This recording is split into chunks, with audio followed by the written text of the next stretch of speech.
Perilaku konsumen merupakan studi yang mempelajari bagaimana seorang konsumen mencari, memilih, menggunakan, dan membeli, serta mengevaluasi produk dan jasa untuk memenuhi kebutuhan dan keinginan mereka.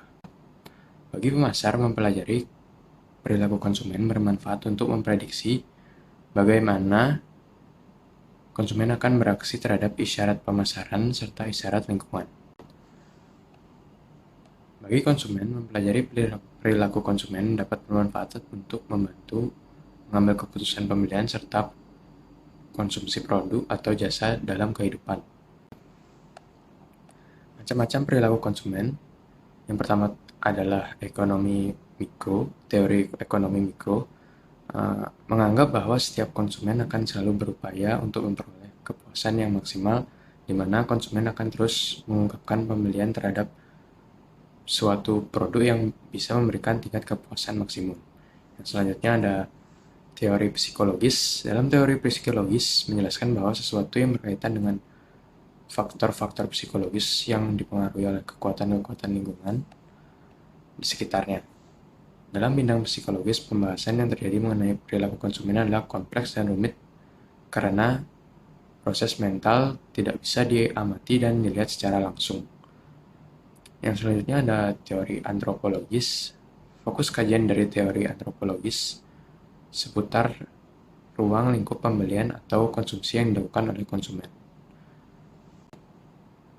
Selanjutnya ada faktor yang mempengaruhi perilaku konsumen. Yang pertama itu adalah faktor kebudayaan, lalu faktor sosial, faktor pribadi, dan faktor psikologi.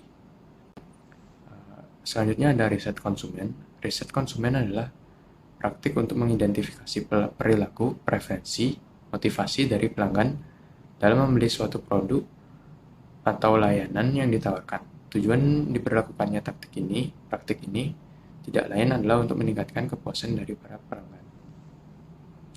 Manfaat dari riset konsumen itu sendiri adalah yang pertama menumbuhkan bisnis, yang kedua mempertahankan konsumen.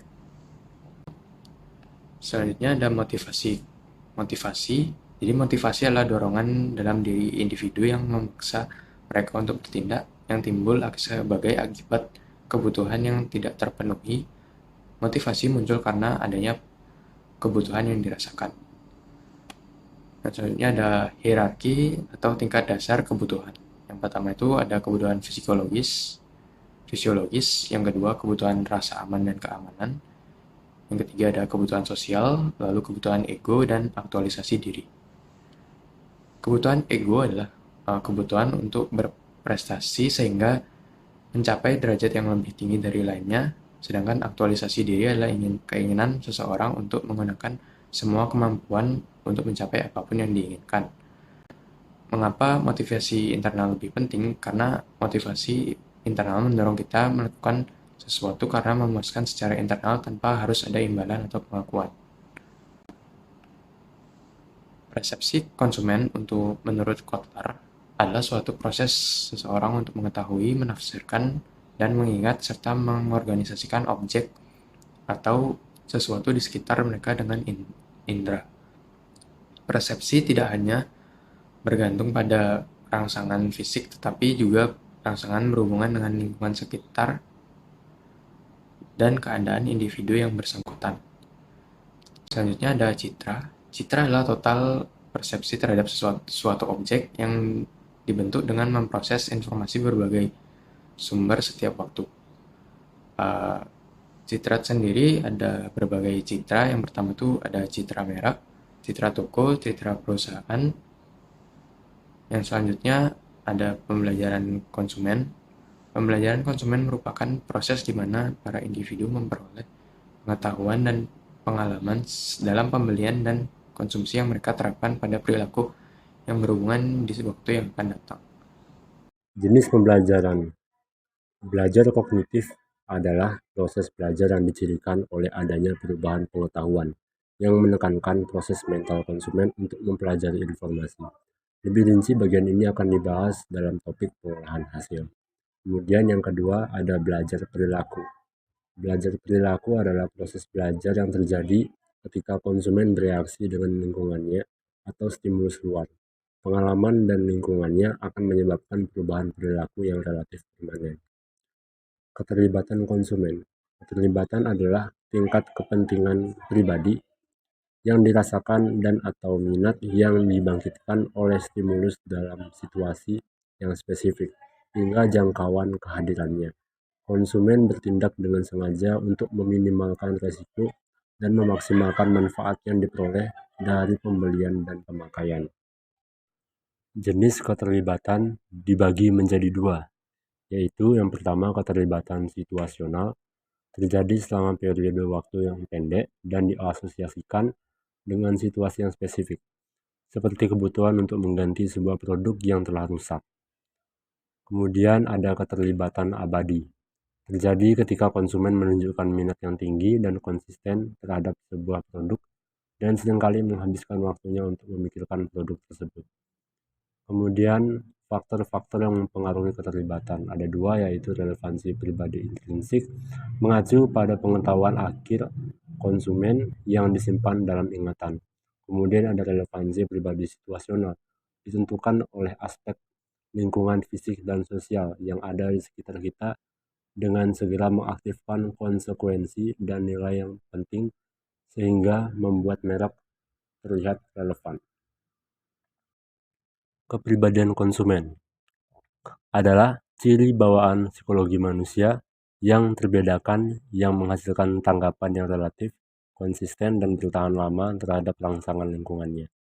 Sifat-sifat kepribadian ada tiga. Yang pertama, mencerminkan perbedaan individu, bersifat konsisten dan bertahan lama. Kepribadian dapat berubah. Teori kepribadian ada tiga, yaitu yang pertama teori Freud, kebutuhan atau dorongan tidak disadari, terutama dorongan seksual dan dorongan biologis lainnya. Yang kedua ada teori kepribadian non-Freud, yaitu hubungan sosial menjadi dasar pembentukan dan pengembangan kepribadian.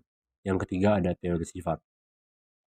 Etnosentrisme konsumen adalah konsumen yang sangat etnosentris, mungkin merasa tidak pantas untuk membeli produk buatan luar negeri karena pengaruh ekonomi yang ditimbulkannya dalam negeri.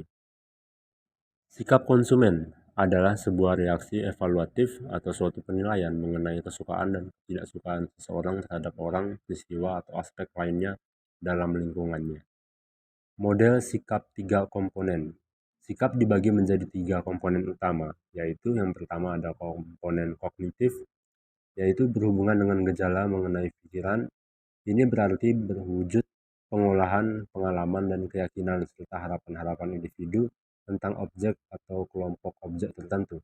Komponen afektif berwujud proses yang menyangkut perasaan-perasaan tertentu seperti ketakutan, kedengkian, simpati, antipati, dan sebagainya yang ditunjukkan pada objek-objek tertentu. Dan yang terakhir ada komponen konatif, berwujud proses tendensi atau kecenderungan untuk berbuat sesuatu objek. Model sikap multi-atribut. Model ini digunakan dengan maksud agar diperoleh konsistensi antara sikap dan perilakunya, sehingga model Fishbein ini memiliki dua komponen, yaitu komponen sikap dan komponen norma subjektif, yang penjelasannya disajikan sebagai berikut ini.